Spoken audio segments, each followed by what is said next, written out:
Okay, akulisayo nnyo ku Freedom City ewa mwana muwala Emmanuela omwana omuto eyekoledde erinnya tenga celebu mbakulisayo munange mwebale kwerabirako namwe muyinza ogamba nti oba munange LMTV baleeta amawulire agalimba ffe twagamba ffe tetulimba twewayo kubawa eryegulire lye tumaze okusakinga lye tumaze okunoonyerezaako ng'ate lye ddala lyennyini lye liba liriyo kati nno wenjogerera omukolo gwa Rema Namakula gugenda mu maaso bangi babadde beebuuza Rema atuuseewa Rema kiki munange okwanjulako kugenda maaso wadde waliwo bino ebitingana oba kiye yagambye nze sigenda kuva ku kwanjula kwange naye nga abayimbi bonna ababadde beewandiisizza okuyimba ku mukolo gwa Rema nga bomanyi nti abayimbi bano balina omukwano omungi naddala nga munnaabwe agenda kufumbirwa agenda kuwasa bagenda kumwanjula babeera baagala bamuyimbireko naye munange kyannaku nnyo omwana muwala Rema Namakula yavuddeyo n'akabatema n'agamba nze njagala omuyimbi omu bwati yagenda okubanga ayimba ku mukolo kati nno omulabi wa Stebazi yebuzaani omwana muwala Rema ye yagambye Juliana Kanyomozi gwe njagala yaba ayimba ku mukolo gwange bannange ekintu kino kyatukubye wala nange kyankubye wala kubanga lwaki yakyogedde bw'atyo nti Rema Namakula from day one we yakatandika okwagala okuyimba mu musaayi gwe mwali mujjuddemu Juliana Kanyomozi era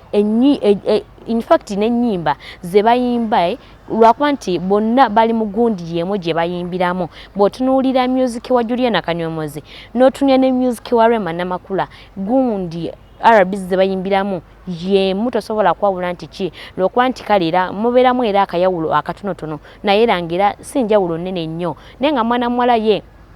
yavuddeyo n'agamba abo bonna abeewandiisiza abadde baagala okumuyimbirako yagambe ye tabeetaaga tabaagala ayagala Juliana Kanyomozi yekka yaba ayimba ku mukolo gwe yaba amufulumya yaba akola buli kimu oba weetaagisawo oba weetaagisawa Juliana Kanyomozi ye gwe yeetaaga yaba amuyimbirako naye nga bambi ne Shiba Kalungi n'avaayo n'agamba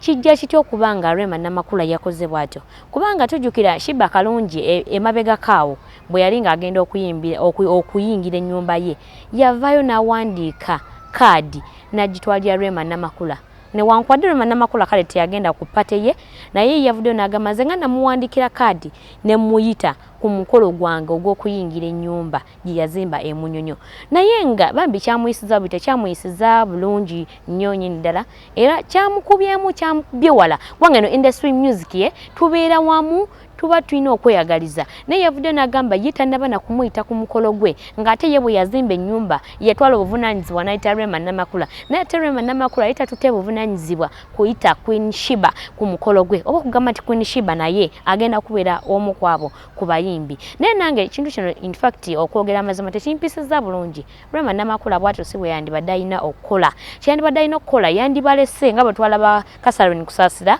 abayimbi bajja ne bayimba buli muyimbi in fact ne Rema Namakula y'omu ku baafulumya Catherine Kusaasira ng'ava mu nnyumba first time y'omu ku baamufulumya naye munnange ekyanzija enviiri ku mutwe okulaba nga mwana muwala Rema Namakula Catherine Kusaasira teyamutadde Kristi yaabo abagenda okuyimba abagenda okumufulumya kyankubye wala kubanga ku mukolo gwa Kase ye kennyini Rema Namakula yagenda n'ayimbira n'amufulumya mu kidaala naye ng'abayimbi bangi tekyabayisiza bulungi kyabayisizza ddala bubi nange kyankubye wala naye mbadde ngamba Rema singa abadde asobola okukyusaamu bambi yandikyusizzaamu kubanga tosobola gana abayimbi banno okuyimba n'ogamba nti gwe oyagalako omuyimbi omu ng'ate gwe ku mikolo gya banno okola ki ogenda n'oyimba bannange lwaki ndowooza ebifaananyi ebyo mubiraba comments ezo muziraba zonna mugenda kuba nga muzitegereza kubanga Rema Namakula bambi ekintu kye yakoze si kirungi katubeerabireko.